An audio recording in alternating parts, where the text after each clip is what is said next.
Hello दोस्तों, स्वागत है आप सभी का फिर से एक बार इस्टेब्लिशमेंट 01 में। आज हम लोग डिस्कस करने वाले हैं अफ़गानिस्तान प्रेसिडेंट ने एक डर क्यों जताया है कि उनकी कंट्री में कहीं सिविल वॉर ना हो जाए। तो आइए इस चीज़ को डिस्कस करते हैं बिना अपना टाइम वेस्ट किए।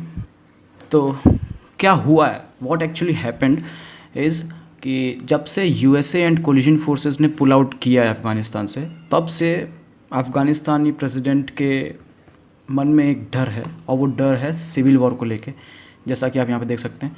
और उस सिविल वॉर किस लिए है? क्योंकि तालिबान इंसर्जेंट्स जो हैं ये इस एरिया में काफ़ी एक्टिव हैं, काफ़ी टाइम से एक्टिव हैं। ये लोग 90s से एक्टिव हैं। और अगर कोलिजन फोर्सेस एक बार पुल आउट कर लेते हैं कम्प्लीटली, तो ये बहुत ज़्यादा एग्रेसिव होने वाले हैं, ऐसा डर सता रहा है प्रेसिडेंट घानी को। तो ये एक रीज़न है कि वो इस वॉर टॉर्न कंट्री में सिविल वॉर नहीं होने देना चाहते हैं। सबसे बड़ा रीज़न यही है, क्योंकि ऑलरेडी इतनी तबाही वहाँ मच चुकी है। 20 साल से बहुत ज़्यादा वहाँ पे नुकसान हुआ है, आम लोग काफ़ी मारे गए हैं एंड हासिल कुछ नहीं हुआ है। तो यही एक रीज़न है कि वो सिविल वॉर को टालना चाह रहे हैं एक तरीके से। यही एक रीज़न है कि वो नहीं चाहते कि ऐसा कोई भी पोटेंशियल थ्रेट हो उनकी कंट्री में, कोई सिविल वॉर हो। और बाकी तालिबान की हिस्ट्री तो मुझे उम्मीद है आप लोग को पता ही होगा, बट मैं ज़्यादा डिटेल में नहीं जाऊंगा, बट थोड़ा बहुत आपको बता देता हूँ तालिबान की हिस्ट्री के बारे में। अर्ली 90s में इसकी शुरुआत हुई थी बाय अफ़गान मुजाहिदीन और also known as Islamic guerrilla fighters. तो ये अफ़गान के मुजाहिदीन थे जिन्होंने एक ग्रुप स्टार्ट किया था Taliban to resist the Soviet occupation of Afghanistan. जैसा कि हम सब जानते हैं, यूएसएसआर ने जब इन्वेड किया था अफ़गानिस्तान में, तो उस टाइम पे रेसिस्टेंस के तौर पे तालिबान को बढ़ावा दिया गया और तालिबान का हेल्प किया था CIA ने एंड पाकिस्तान के थ्रू।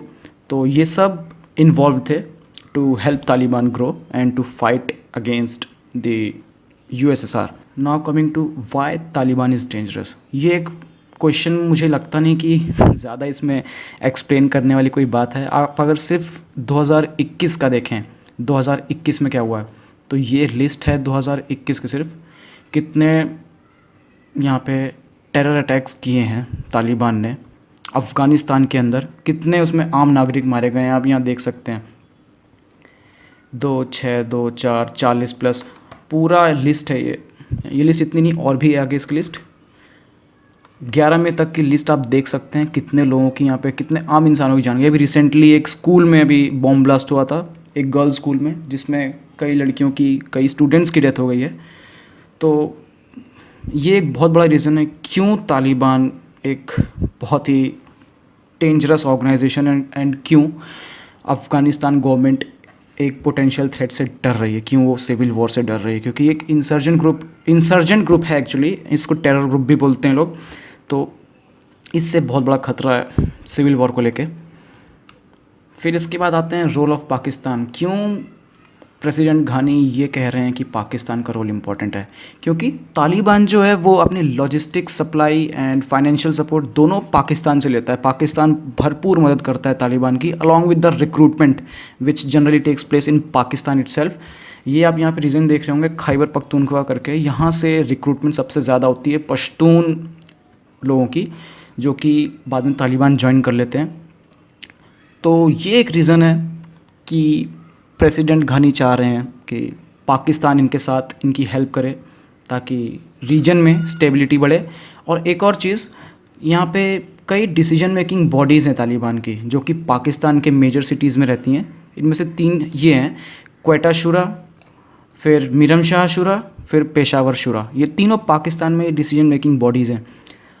तो ये एक रीज़न है क्यों घानी चाह रहे हैं कि पाकिस्तान का सपोर्ट बहुत ज़रूरी है रीजनल स्टेबिलिटी के लिए। क्योंकि आप देखें इन जनरल तो तालिबान की हेल्प सिर्फ पाकिस्तान गवर्नमेंट बहुत ही अच्छे से कर रही है। उनको सारा लॉजिस्टिक सप्लाई दे रही है, उनको फाइनेंशियल एड पूरा दे रही है और रिक्रूटमेंट तो उनकी कर ही रही है।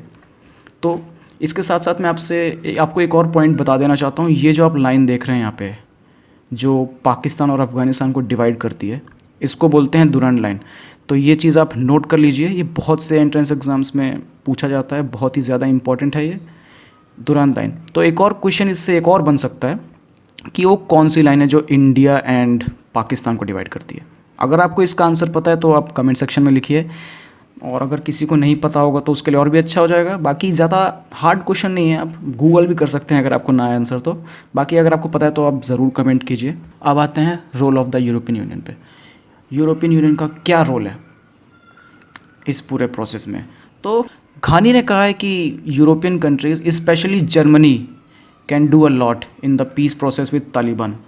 जर्मनी क्यों? क्योंकि Germany is the most influential country in the European union and apart from that it is also the fourth largest economy in the world. So obviously Germany की मतलब बात यूरोपियन यूनियन में मानी जाएगी, उनका इन्फ्लुएंस बहुत ज़्यादा है और यही रीज़न था कि यूके एग्जिट कर गया है यूरोपियन यूनियन से। तो यही उन्होंने कहा। उसके बाद उन्होंने कहा कि clear message and incentives will help support peace process. Conversely they can put sanctions on them if the decision goes in the different direction। तो सीधी सीधी बात है, आप पाकिस्तान को, जर्मनी क्या करेगा, पाकिस्तान को इंसेंटिव्स का लालच देगा, कहेगा कि आप पीस प्रोसेस में अफ़गानिस्तान की हेल्प कीजिए, हम आपको इंसेंटिव्स देंगे, हम आपको ये बेनिफिट्स देंगे। और बाकी अगर चीज़ें अकॉर्डिंग टू द प्लानिंग नहीं होती हैं तो फिर जर्मनी सैंक्शंस भी लगा सकता है, ऐसा घानी ने कहा है। Now coming to the next slide, Ghani on the agreement between Afghanistan and Pakistan. He said a future agreement between Afghanistan and Pakistan as the key to peace। तो बिना इन दोनों के एग्रीमेंट के कोई पीस का एक्सपेक्टेशन नहीं किया जा सकता है उस रीजन में, क्योंकि अफ़गानिस्तान एक वॉर टॉर्न कंट्री है, वहाँ पे तालिबान का बहुत ज़्यादा एक्टिविटी, इस टाइम पे बहुत ज़्यादा एक्टिविटी है तालिबान की, प्लस तालिबान को सपोर्ट करता है पाकिस्तान। तो अगर इन दोनों के बीच में एग्रीमेंट होगी तो definitely things will be better in the future. He also said that we don't want a new protecting power, we don't want to be a part of regional और इंटरनेशनल राइवलरीज। सीधी सीधी बात है, यहाँ पे 20 साल से अफगानिस्तान ने ऑब्जर्व किया है डिफरेंट कंट्रीज़ आके अपना पावर प्रोजेक्शन दिखा रही हैं, डिफरेंट कंट्रीज़ की राइवलरीज हो रही हैं, इस पर as a common ground use कर रही हैं डिफरेंट कंट्रीज़ अफगानिस्तान को। तो ये चीज़ कोई भी कंट्री नहीं चाहेगी कि उनके साथ ऐसा हो, क्योंकि इससे रीजन में इंस्टेबिलिटी बढ़ती है, आसपास के लोग हैं वो डरते हैं, वो अनकंफर्टेबल हो जाते हैं because of the presence of collision forces. So ये एक रीज़न है वो क्यों चाह रहे हैं कि पाकिस्तान सपोर्ट करे, सो दैट तालिबान को कंट्रोल किया जा सके एंड सिविल वॉर को रोका जा सके, कि अगर कोई ऐसा सिविल वॉर होने वाला हो फ्यूचर में तो उसको टाला जा सके। अब आते हैं बाजवा के ओपिनियन पे। घानी ने जब से बाजवा से बात की उसके बाद उनके सारे ओपिनियंस थे। Now what Bajwa said is that the restoration of emirate और dictatorship by the Taliban was not in anybody's interest in the region, especially Pakistan. So उन्होंने भी खुद का ही मतलब एक एग्जांपल दे दिया कि पाकिस्तान के इंटरेस्ट के भी खिलाफ है ये। सो देखते हैं कि फ्यूचर में अगर पाकिस्तान और अफ़गानिस्तान मिल के काम करें तो हो सकता है कि रीजन में स्टेबिलिटी बढ़े एंड अफ़गानिस्तान में ऑब्वियसली आम इंसान की लाइफ बेटर हो सकेगी। तो बस यही थी एक short video about Afghanistan and Pakistan relation.